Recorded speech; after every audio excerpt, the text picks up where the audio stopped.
Bonjour à tous, on se retrouve pour une nouvelle position. Ici, on va avoir les noirs. On va avoir les noirs dans cette position. Et qu'est-ce qui se passe ici? Avec dame, 2 tours, un cavalier de chaque côté, 4 pions pour les noirs, 5 pour les blancs. Euh, une attaque pour les blancs quand même, le roi noir n'est pas si bien protégé. Alors le cavalier qui crée une fourchette apparemment, dame tour, mais il y a aussi la tour attaquée ici avec le pion, donc peut-être un échange a priori assez dangereux si le cavalier prend la tour quand même. Après il y a ce pion qui sera plus protégé, donc les noirs vont jouer évidemment un coup forcé dans cette position, c'est obligatoire pour réussir à se tirer d'affaire, hein, parce que là il y a quand même une menace sur la dame. Bon, si on prend le cavalier, il reprend avec la dame, il fait échec, et après il y a ce cavalier qui est plus protégé, donc est-ce qu'il ne faut pas jouer un coup de défense? Non, on va jouer un coup d'attaque, hein, on va jouer un coup d'attaque ici dans cette position. Les coups forcés, bon, il y a un échec, il n'a pas l'air terrible, hein, quand même, dame prend pion, H2 échec, c'est quand même pas... a priori, ça n'a pas l'air très dangereux, donc non. Pas de menace de mat. Dans cette position, attaque de la dame peut-être. C'est possible, hein, il y a des possibilités. On peut attaquer la dame. La dame qui bouge pour l'attaquer, après on va échanger et puis...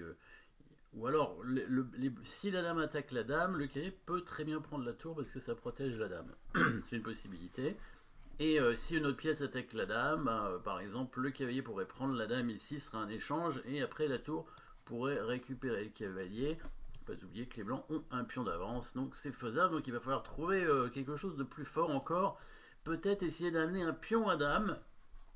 Le pion passé ici, il y a peut-être une possibilité en prenant la tour, mais ça voudrait dire donner la dame.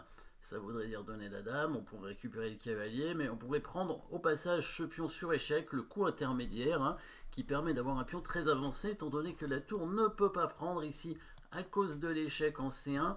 Donc le mat après, hein, si la tour court évidemment.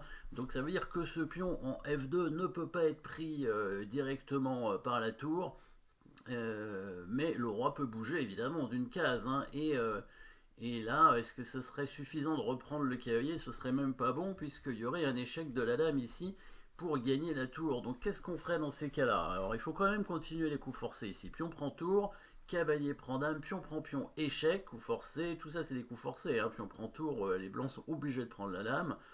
Ah, bah, sinon ils ont perdu du matériel, évidemment. S'ils prennent la tour, ils vont perdre le cavalier, donc ce serait pas bon pour eux.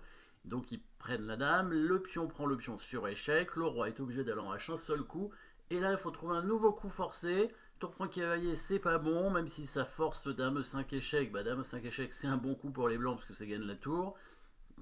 Du coup, il faut trouver un autre coup, et oui, et là dans ce cas-là, il faut bien chercher sans bouger les pièces, et on trouve une menace de mat, puisque le roi en H1, il y a la possibilité du mat du couloir avec la tour en C1, tour qui sera imprenable à cause du pion qui peut aller à dame, hein, et sur échec, et après ce serait mat.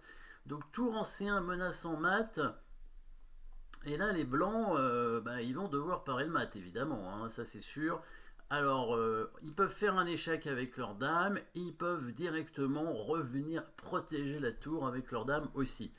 Donc, deux options. S'il fait échec de toute façon en 8, hein, du coup, hein, là où il y avait le cavalier avant, le cavalier noir va couvrir l'échec, je suppose, tranquillement. Et dans tous les cas, les blancs seront obligés de revenir avec leur dame, certainement pour protéger leur tour. Il n'y a pas tellement d'autres options. Et dans ce cas-là, la tour blanche pourrait menacer la tour noire maintenant, donc les noirs vont prendre la tour sur échec, la dame serait obligée de reprendre, et seulement maintenant la tour peut prendre le cavalier, parce que le pion est imprenable ici, sinon la dame est perdue avec tour D1. Le but des noirs après sera de revenir avec la tour derrière le pion, et d'amener le cavalier pour aller à dame, hein. C'est compliqué, mais on va voir ça tout de suite. Pion prend tour, très bien joué, en tout cas c'est le seul coup, hein, pour les noirs. Sinon ils allaient certainement perdre du matériel. Et en plus c'est un coup qui permet de gagner grâce au pion passé ici. Pion prend pion, échec, il peut pas évidemment prendre le pion, sinon il est mat en deux coups avec échec et la tour qui reprend ici et ça donne mat. Et donc il est obligé de mettre son roi ici. Et là on met quand même la tour, hein, menace de mat. Avec la tour ancien, la tour est imprenable, sinon bah, on fait promotion et ce sera mat aussi, hein, avec le roi blanc bloqué cette fois grâce au mat du couloir. Donc le seul coup c'est de ramener la dame pour défendre la tour, le meilleur coup c'est de faire un petit échec d'abord. Ça permet de dévier un peu le cavalier, hein, c'est le meilleur coup. Hein. On peut faire dame E2 mais on va perdre plus vite. Donc il faut mieux faire cavalier dame E8 échec cavalier G8. Voilà, la dame est obligée de revenir pour défendre la tour. Dans tous les cas, c'est ce qui va se passer, les échanges de tours et la tour qui prend le cavalier. Le pion est toujours imprenable à cause de l'échec et la dame est perdue. Hein. Donc là, c'est un peu mieux pour les blancs d'avoir le cavalier en G8 qu'en E7, parce que s'il est en E7, il va revenir très vite contre la case de promotion, mais il va revenir quand même trop vite. Hein. Les blancs jouent G3, la tour revient en F6 pour défendre le pion, la dame blanche du coup ne peut pas bouger, et sur roi G2, le cavalier arrive, voilà. Le plan qui va être joué, hein, tout simplement, ça va être d'amener le cavalier en E3. La dame ne peut pas bouger, toujours à cause du pion qui avance, la dame. Hein, dans la partie, elle a joué ça, H3 qui est D5, mais B3, mais ça sert à rien, cavalier E3, voilà. Bon là, c'est fini tout de suite. Les blancs auraient dû essayer, c'était leur seule chance, hein, de sacrifier évidemment la dame sur le pion et jouer cette finale qui est perdante. Hein. Il suffit de ramener le roi, de le centraliser. Avec le cavalier et le roi, on va forcer le roi blanc à reculer, le fameux zugzwang en finale. Hein.